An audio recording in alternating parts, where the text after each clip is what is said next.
The allure of the black mulberry, my journey with Morus nigra. For years, I'd been captivated by the jewel-toned majesty of black mulberries. Their inky sweetness, a symphony of tart and sugar, was unlike anything I'd tasted before. But these weren't just culinary delights, they possessed a history as rich and ancient as their color. Intrigued, I embarked on a quest to learn everything I could about Morus nigra, the bearer of these delectable fruits. See more 18 species in genus Morus at monsteraholic.com. Where does the Morus nigra live? The black mulberry's origins are shrouded in mystery. Cultivated for so long, its exact birthplace in southwestern Asia remains unclear.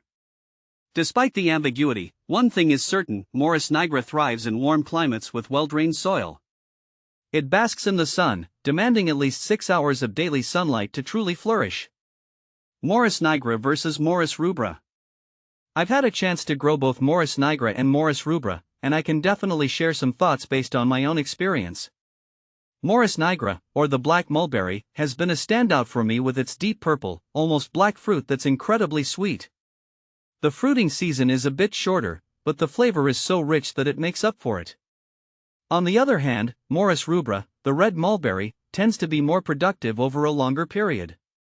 The berries are a bit tart and not as sweet as the black mulberry, but they're still quite delicious. I found the red mulberry to be a bit more adaptable to different soil conditions, whereas the black mulberry seemed a bit pickier about its environment. Overall, both have their charms, but if you're looking for a sweeter fruit and don't mind a shorter season, Morus nigra might be the way to go. How is Morus nigra propagated? There are two primary ways to propagate Morus nigra: seeds and cuttings. Seed propagation is a patient endeavor, with germination rates varying wildly.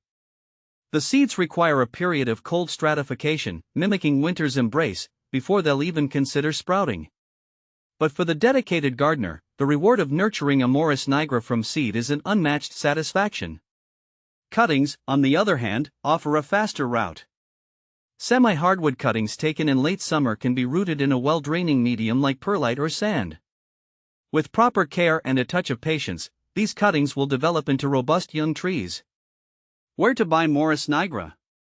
While Morus nigra isn't as ubiquitous as its white mulberry cousin, Morus alba, acquiring a tree isn't an insurmountable task.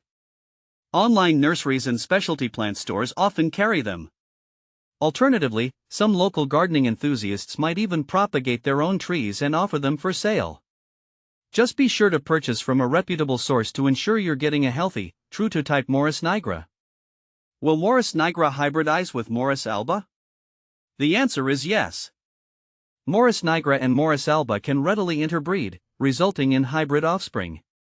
These hybrids often display characteristics of both parent trees, with fruit color and flavor falling somewhere between the deep black of Morus nigra and the paler shades of Morus alba. Will Morus nigra hybridize with Morus rubra? Morus rubra, the American mulberry, is a less likely candidate for hybridization with Morus nigra. While some reports suggest it's possible, successful crosses are far less common.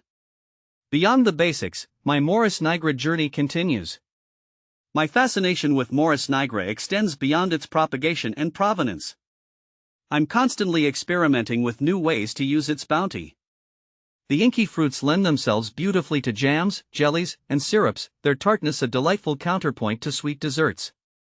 The dried mulberries are a healthy and addictive snack, bursting with antioxidants and vitamins. But the journey doesn't end there. I'm eager to explore the potential of Morus nigra wine and vinegar, intrigued by the unique flavor profile these might possess.